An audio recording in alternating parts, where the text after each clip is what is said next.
Desde o surgimento das primeiras imagens da série Os Anéis de Poder, as polêmicas também começaram a aparecer. E hoje a gente quer comentar um pouquinho sobre essas polêmicas.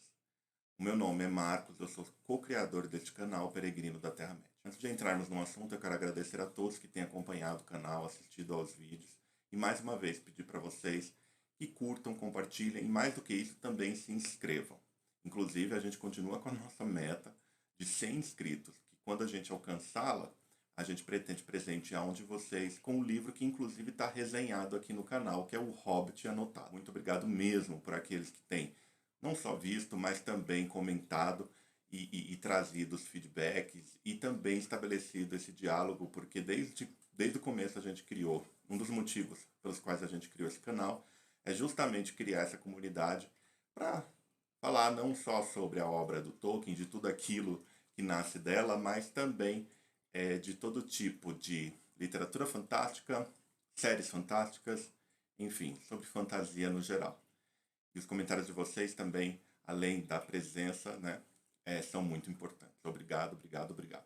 Assim, em primeiro lugar, eu quero pontuar que esse vídeo é a expressão da minha opinião pessoalíssima. E por causa disso, não é uma opinião absoluta, não é uma verdade absoluta. Pelo contrário, ela é muito relativa e mais do que ter a pretensão de ser uma verdade absoluta, eu tenho a pretensão, na verdade, de convidá-los a uma reflexão e a um diálogo também sobre essas polêmicas que surgiram ao redor de Os Anéis de Poder, como eu disse no prólogo, né, desse vídeo.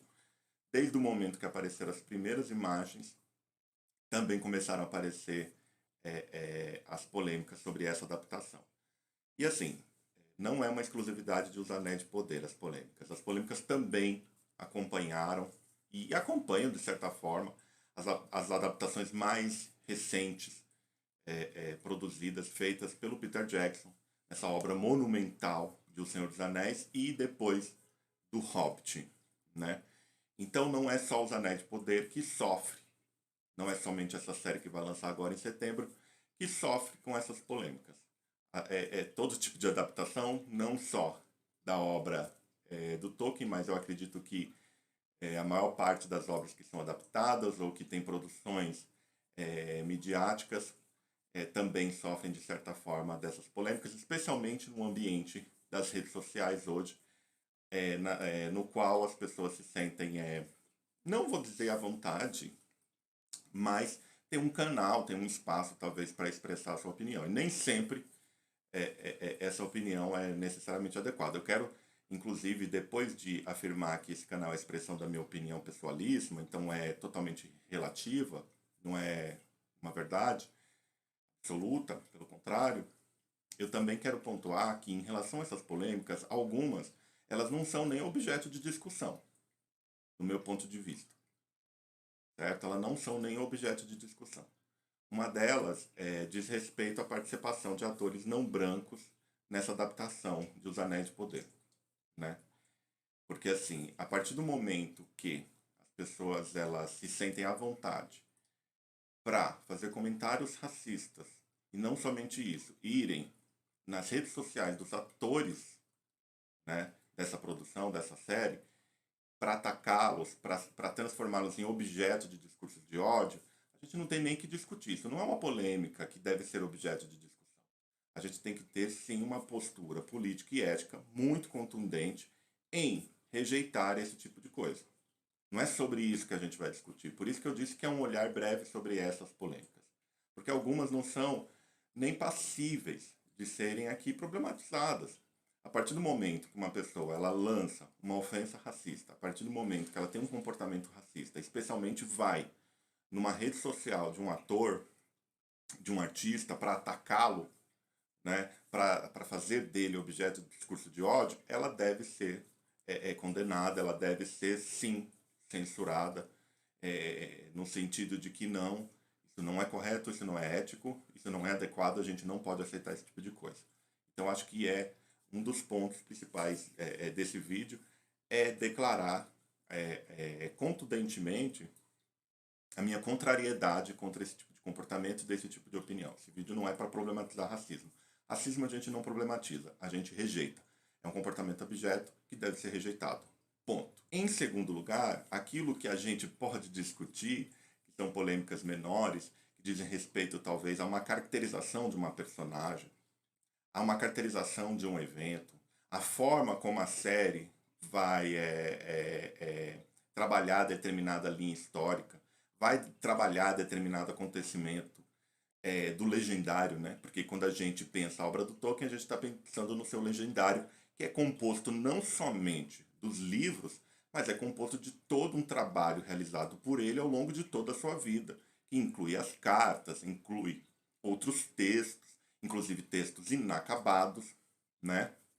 Então o legendário é uma coisa enorme, não é só os livros que a gente conhece da linha oficial, tem muito mais coisa além disso. Por isso que é muito difícil, inclusive, produzir conteúdo em relação ao Tolkien, porque se a gente quer produzir conteúdo de maneira responsável, como eu disse em outro vídeo, a gente tem que tomar muito cuidado com o próprio legendário, né? E o legendário é um negócio muito grande. Eu, por exemplo, exijo muito de mim essa produção de conteúdo responsável, essa responsabilidade com a produção de conteúdo, que eu não quero levar uma informação desencontrada, incompleta para vocês, né? E também a gente tem uma postura diante dessa obra, que não é só aqui ficar reproduzindo ou ficar parafraseando ela, que não há problema também nenhum em resumi-la ou parafraseá-la, mas a gente também quer lançar um olhar um pouco mais profundo nessa obra que é tão grande e tão interessante e que tem tantas camadas a serem estudadas e apreciadas. E acreditando, né, que quanto mais a gente compreende esse autor, mais a gente consegue fruir dele, né, e de tudo aquilo que vem depois. Porque essa é uma das funções da arte, né? E assim, para falar de polêmicas, esse canal não tem a menor intenção de ficar trabalhando polêmicas, porque a gente acredita, como o Tolkien acreditava, que a arte, a literatura, uma das suas funções é o nosso deleite, né? A nossa fruição, é a nossa satisfação. Então, ao ler uma obra do Tolkien, ler um livro seu, ou assistir a uma série que é uma adaptação, aquilo tem que nos trazer prazer. Se aquilo não vai nos trazer prazer, não tem sentido, né? Essa é uma das funções da arte. Ela tem muitas, não é só essa, né? De deleite, de felicidade, de satisfação. Ela também tem uma função política, mas isso é uma das suas funções, é um dos motivos. O próprio Tolkien acreditava que a literatura ela era para o nosso deleite, né? Então a gente não vai ficar aqui abordando essa questão, abordando polêmicas, né? E se debruçando sobre elas, né? Mas, voltando à história do Legendário, quando a gente pensa em adaptações, a gente tem que olhar para a própria vida do Tolkien, para sua biografia, olhar para o seu Legendário e tentar descobrir, tentar responder se ele em algum momento falou sobre adaptações, certo? Essa acho que é a primeira coisa, né? Porque assim, eu acredito sim que o autor, uma obra desse tamanho, ela deve ser respeitada. Claro, em primeiro lugar, a gente deve dar uma atenção muito respeitosa àquilo que o autor pensava sobre adaptações da sua obra. Porque sim, existiram tentativas de adaptação, existiram adaptações quando Tolkien ainda estava vivo, certo? E ele opinou sobre elas. Alguns estudos que levantam toda uma cronologia de adaptações quando Tolkien ainda estava em vida, adaptações para teatro, teatro infantil, inclusive. Depois para a rádio, a BBC, ela promoveu uma adaptação para o rádio do Senhor dos Anéis, que não se completou por N motivos, inclusive que teve a assistência do próprio Tolkien, né? Então, se a gente quer ser respeitoso com um autor como esse, um autor que a gente gosta tanto, em primeiro lugar a gente tem que procurar saber o que ele pensava, né? E, nesse sentido, eu destaquei uma carta do Tolkien, na qual ele responde uma sinopse que foi enviada a ele de uma adaptação, de uma animação, né, que adaptava ao Senhor dos Anéis. E nessa carta, ele de forma muito educada, mas contundente, ele responde ponto por ponto, dos elementos que ele considerava questionáveis na sinopse, que ele considerava questionáveis nessa adaptação em potencial. A gente não vai ficar aqui comentando sobre essa carta, né, porque ela é um pouco extensa, mas ela é muito interessante e eu recomendo que todos aqueles que tiverem mais interesse no assunto possam procurá-la e lê-la. Eu trouxe um trecho dela, eu quero ler, na verdade, um trecho dela que eu considero o mais importante para começar aqui a nossa conversa sobre adaptações, e não só sobre isso, mas também sobre essas polêmicas ou falsas polêmicas, porque às vezes são falsas polêmicas, né? E o próprio Tolkien ele diz o seguinte, ao responder essa sinopse. A carta ela foi escrita em 1958 a Forrest Ackerman. Ele diz o seguinte, os cânones da arte narrativa em qualquer mídia não podem ser completamente diferentes.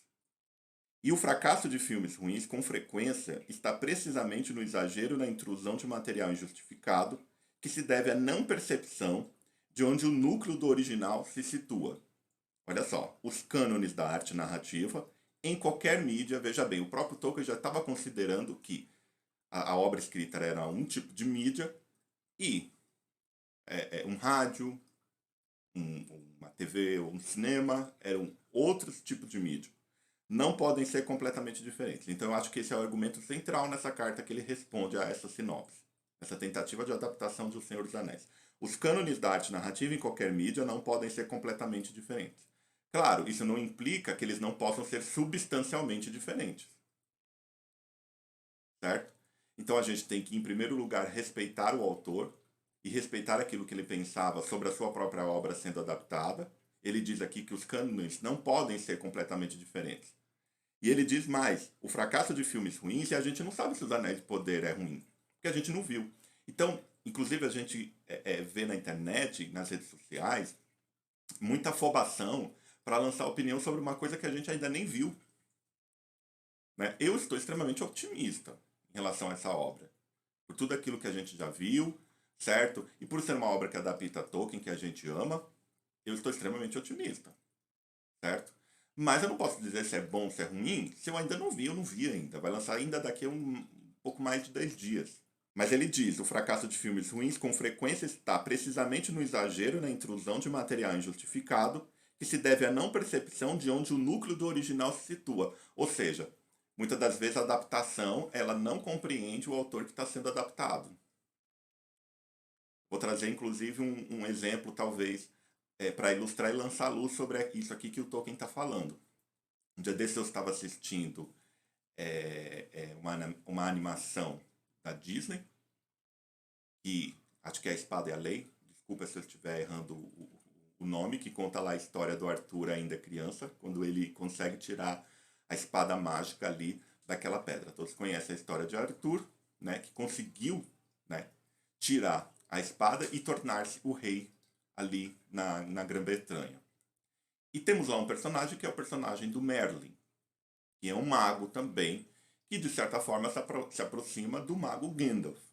Mas o Merlin, ele atua numa outra vibe, né? Ele explora seus poderes mágicos, ele utiliza a magia mágica para fazer as coisas, para realizar as tarefas do dia a dia, para se transformar em outros seres. Inclusive, assistindo a essa animação, que é um clássico da Disney, eu percebi muito de Harry Potter, né? Do universo dos bruxos ali de Harry Potter, utilizando, né, a magia, e não tem problema nenhum essa narrativa, entendeu? Mas esse mago, esse Merlin da Disney, ele não é o Gandalf do Tolkien. Então, se por acaso uma adaptação fosse apresentar um Gandalf mais parecido com o Merlin da Disney, estaria demonstrando uma certa incompreensão sobre o próprio Tolkien.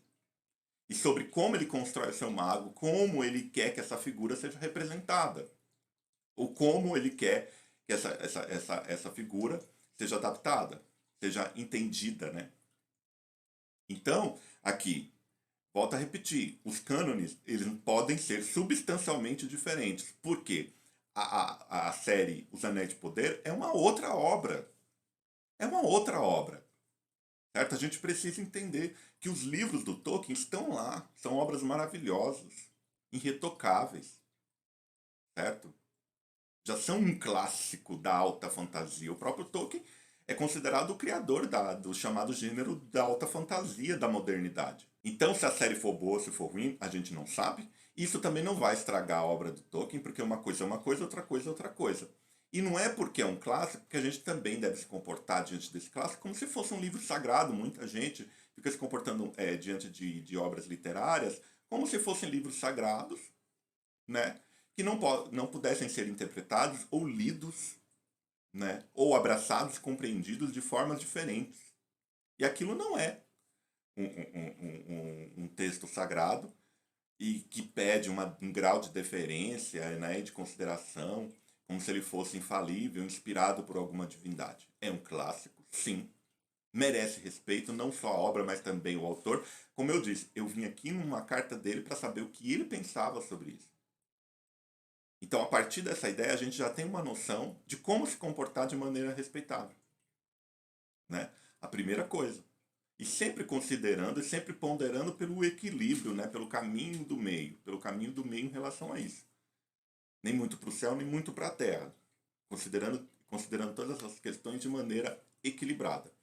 Mas eu recomendo a vocês, se vocês tiverem interesse, a estudar um pouco mais sobre as adaptações, não só sobre aquilo que o próprio Tolkien pensava, certo? Tem alguns estudos aí com bastante fôlego, que tem assim, que traçam uma cronologia bem grande assim de tentativas de adaptação e daquilo que o Tolkien e de como isso se relacionava com o próprio Tolkien em vida, né? E assim, não só com a família, porque o Christopher depois do falecimento do pai ficou como o grande editor e prestou um serviço gigantesco ao mundo ao editar e ao se responsabilizar pela obra do pai, pelo legado, né, do pai, o Christopher Tolkien, que faleceu há pouquíssimo tempo, infelizmente. Ele próprio dizia que ele não gostava das adaptações do Peter Jackson. Ele não gostava. Segundo ele, o único comportamento que lhe restava era justamente virar o rosto, e era dar de ombros. Mas assim, foi justamente essas adaptações, com todos os seus prós e contras, e com todos os seus muitíssimos méritos e talvez problemas, que causou um reavivamento do interesse pelo Tolkien. Assim, muita gente ou conheceu o escritor, ou muita gente voltou ou passou a ler as obras desse escritor. Então, para o mal ou para o bem, as adaptações elas sempre são também importantes no sentido desses textos, dessa obra se disseminar, né? Os seus herdeiros gostando ou não delas, né? Mas assim, em primeiro lugar, eu considero sim que o autor deve ser respeitado, a obra deve ser respeitada, a gente precisa compreender onde ela se situa, como eu disse, certos personagens precisam ser entendidos para que eles possam ser representados em outras mídias de maneira não necessariamente fiel, fidedigna, mas que possa ser aquele personagem. Como eu estava dizendo, o Merlin da Disney não é o Gandalf do Tolkien. Isso a gente tem que ter consciência. Inclusive o próprio Tolkien nunca não é nenhuma questão de autorizar e aprovar, porque ele próprio disse, eu posso até autorizar uma adaptação, mas talvez eu possa não aprovar. Né? Em relação à Disney, ele nem autorizaria. Ele tinha um problema em relação à Disney, mesmo considerando o talento ou o talento relativo de certas obras ali. Né? Então acho que a primeira coisa que a gente deve considerar é isso. Consideração pelo autor e o respeito por ele e pela obra. Mas que isso também não é absoluto. Como eu disse, os cânones não podem ser completamente diferentes, mas podem ser substancialmente diferentes. A própria a série Os Anéis de Poder vai fazer uma mudança na linha histórica da Segunda Era. A gente já disse em outro vídeo que a Segunda Era ela abarca um tempo de mais de 3.500 anos. Não teria como adaptar 3.500 anos para a TV. Pelo menos todos os personagens humanos iriam morrer. Ia sobrar só elfos. Né? Eles também fizeram uma adaptação nessa linha do tempo da Segunda Era para torná-la viável na TV. Então veja bem quais são as concessões que para que uma obra seja adaptada precisam ser feitas. Né? E uma das polêmicas que eu trago aqui para vocês, justamente para a gente aqui ponderar e refletir sobre, e que surgiu logo do começo, quando apareceram as primeiras imagens, foi da Galadriel. Eu já falei isso, vou continuar repetindo, que eu amo essa personagem, o próprio Tolkien também amava, e eu acredito que todos aqueles que amam essa obra, esse universo, têm um carinho por ela, né? E, pelo tudo que a gente está tudo que a gente está vendo até o momento, a Galadriel ela vai ser representada de maneira como uma guerreira. Né? E como o olhar de muita gente está acostumado a Galadriel do Peter Jackson, não necessariamente só a Galadriel do Tolkien ali da Terceira Era, do Hobbit ou do Senhor dos Anéis. Também está acostumado com a Galadriel interpretada de maneira majestosa, brilhante pela Cate Blanchett. Eu amo a Galadriel da Cate Blanchett, da Terceira Era. Que estava em outro momento da sua vida, muito diferente do momento que ela está na Segunda Era. Porque já se passaram milhares de anos.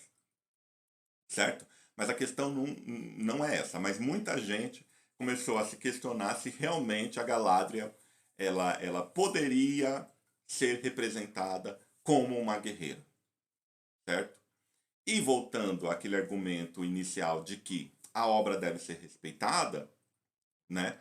E também voltando à ideia de que a gente ainda não viu a série, então não é possível dizer como efetivamente a Galadriel vai ser representada. Será que as características que a gente com as quais a gente está acostumado da Terceira Era não vão aparecer nos Anéis de Poder? A gente não sabe ainda, certo? Mas será que não existe uma Galadriel na obra do Tolkien guerreira? Para isso eu destaquei umas passagens do Silmarillion, não só do Silmarillion, mas também dos Contos Inacabados, para mostrar e para tentar responder se é possível ou não uma Galadriel. Foi uma das polêmicas que eu pensei, porque a gente já percebeu pelas imagens, pelos vídeos, de que a Galadriel ela vai ter um protagonismo na série. Isso é muito legal, né? Mas eu destaquei aqui algumas passagens que descrevem essa personagem na obra, tá?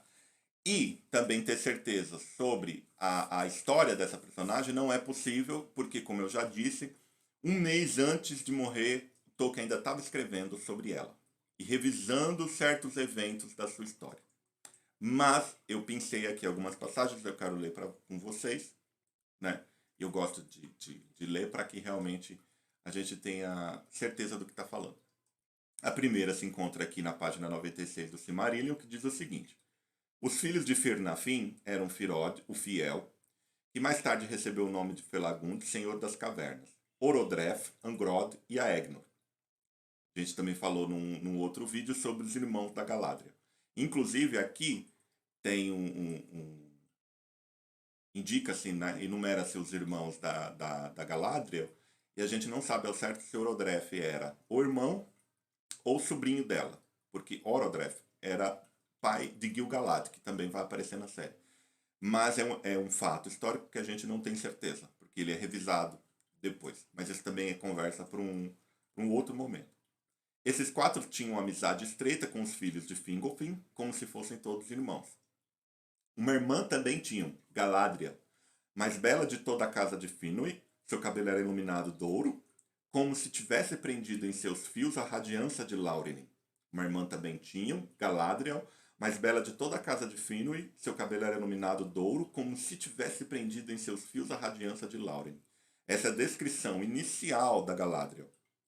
Então a gente já encontra uma descrição muito próxima daquela que a gente conhece da Terceira Era, ali na Batalha do Anel de O Senhor dos Anéis.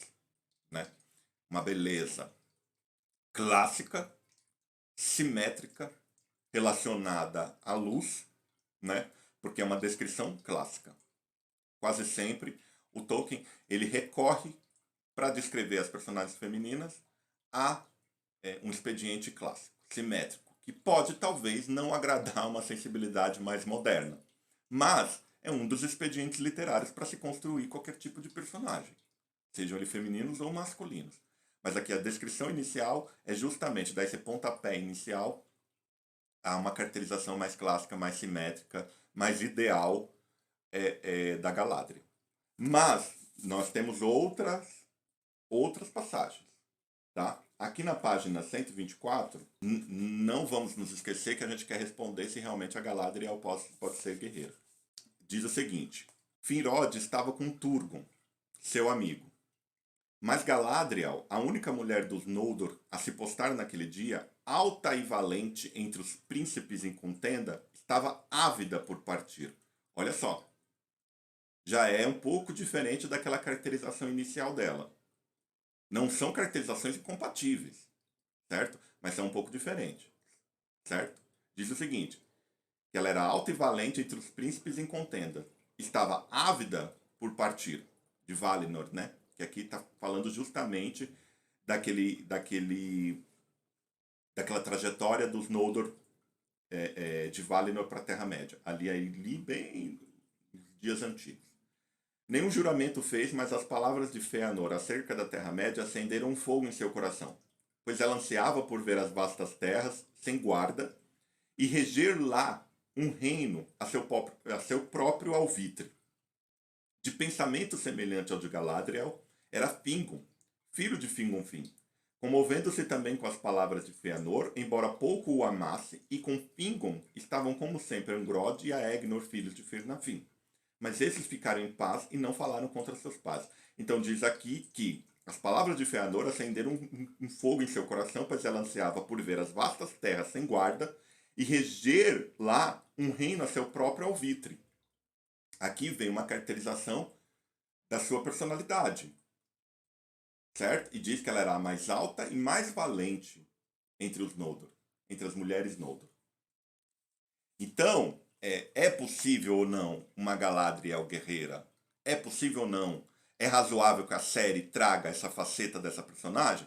A gente já viu aqui por essa descrição rápida que sim. Mas eu trouxe outra. Ainda no Silmarillion, aqui na página 132, diz o seguinte: Então Fingolfin, vendo que Fëanor o deixara para perecer em Araman ou voltar em vergonha a Valinor, encheu-se de amargura, mas desejava agora, como nunca antes, vir de alguma maneira à Terra-média e encontrar Fëanor de novo. E ele e sua hoste vagaram longamente em sofrimento, mas seu valor e sua firmeza cresceram com a dificuldade, pois era um povo poderoso, os filhos mais velhos e imortais de Iru Ilúvatar, mais recém-chegados do reino abençoado e ainda não cansados com o cansaço da terra.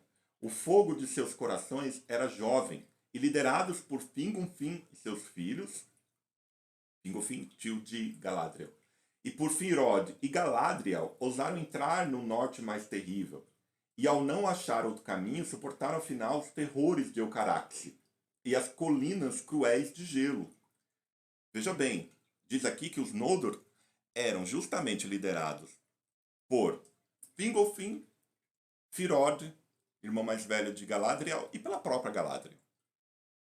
Ela era uma líder, né, no meio da sua família. Não era pouco. Aqui eu trouxe essas passagens justamente para responder para vocês se é possível ou não. Quando a gente cruza a série Os Anéis de Poder e o Legendário do Tolkien, é possível ou não trazer essa faceta mais guerreira da Galadriel. E não só isso. Não só isso, para mostrar que é possível sim, já respondendo a nossa questão, é possível sim trazer uma Galadriel guerreira. Lá no final a gente comenta sobre essa mudança, talvez a mudança que a série, porque ainda a gente não sabe se foi feita uma mudança na história, na cronologia da vida, na biografia da Galadriel. Que também não seria uma mudança, mudaria sua essência, né, que mudaria essa personagem. Aqui, em Os Contos Inacabados, tem um texto bem interessantes, e o Tolkien fala novamente sobre a Galadriel. É um trecho um pouquinho longo, mas ele é muito adequado aqui para a nossa discussão. Ele diz o seguinte, aqui na página 311 de Os Contos Inacabados. Seu nome materno era Nerwin, ou seja, donzela homem. Por que nome materno? Porque quando um elfo nascia, ele recebia um nome do seu pai e imediatamente ou depois recebia um nome da sua mãe. é dito que as mães élficas elas tinham a capacidade de discernir quem era o filho. Então o nome que ela dava expressava a natureza, o caráter, a personalidade do filho. Ou, ou melhor, muitas tinham o dom profético, aquilo não era só um discernimento de quem era o filho, mas também de quem seria. Então é dito que o nome materno de Galadriel é Nerwin. Nerwin. Voltando um pouquinho antes, diz o seguinte: Galadriel era a maior dos Noldor, a não ser talvez por Fëanor, se bem que fosse mais sábia que ele, sua sabedoria aumentava com o longo dos anos. Seu nome materno era Nerwin, donzela homem, e ela atingiu uma altura além da medida, até mesmo das mulheres dos Noldor. Olha só, há uma caracterização não só da personalidade de Galadriel, mas também da sua altura. Num outro texto, ainda aqui nesse livro, o Tolkien diz que a Galadriel tinha mais ou menos 1,93 m, para vocês terem uma ideia. Por isso que ela é considerada que ela atingiu uma altura além da medida. Né? Além da medida. Até mesmo das mulheres dos Noldor. Né? Então, nesse sentido, tudo que eu estou vendo da atriz Morfydd Clark, que vai representar, vai interpretar a Galadriel em Os Anéis de Poder, eu estou gostando muito da atriz, daquilo que a gente já conseguiu ver. Mas se nós fôssemos realmente ser fiéis à caracterização da Galadriel, fiéis às descrições dos livros, a atriz Gwendoline Christie, que interpretou ninguém menos do que a Brienne de Tarth em Game of Thrones, e não só a Brienne, ela interpretou mais recentemente Lucifer Morningstar na série Sandman da Netflix, a atriz seria mais adequada para interpretar a Galadriel, olhando pela perspectiva da descrição física, né, da Galadriel. A donzela homem, o nome que ela recebeu da sua mãe, Nerwin. E se ela tinha 1,93, a atriz Gwendoline ela tem 1,91. Certo? Então, do ponto de vista de compleição física, ela seria a mais adequada, se nós fôssemos falar de fidelidade. Se nós fôssemos falar de fidelidade. Que essa altura, justamente essa altura acima do normal, é o único elemento que a gente poderia chamar de grotesco em relação à caracterização da Galadriel, né, em Tolkien. Porque o Tolkien não lança mão muito do grotesco para descrever, com exceção dos antagonistas, como os orcs, né? Mas é dito aqui ainda, era forte de corpo, mente e vontade, rivalizando tanto com os sábios como com os atletas dos Eldar nos dias da juventude destes. Então veja bem, ela não era só sábia, ela rivalizava de igual para igual também com os atletas entre os elfos. Era considerada bela mesmo entre os Eldar. Mesmo entre os Eldar. E o seu cabelo era tido como maravilha sem par. Era dourado como o cabelo de seu pai e de sua ancestral Índice, porém mais rico e mais radiante, pois seu ouro continha alguma lembrança da prata estelar de sua mãe. E os Eldar diziam que a luz das duas árvores, Laurelin e Telperion, havia sido apanhada em seus cachos.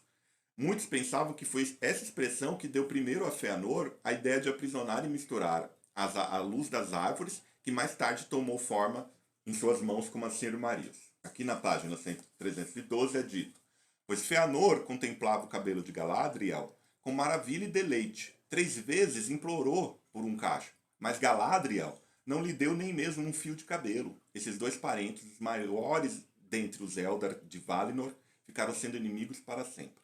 Galadriel nasceu na bem-aventurança de Valinor, mas não passou muito tempo pela contagem do reino abençoado até que esta minguasse.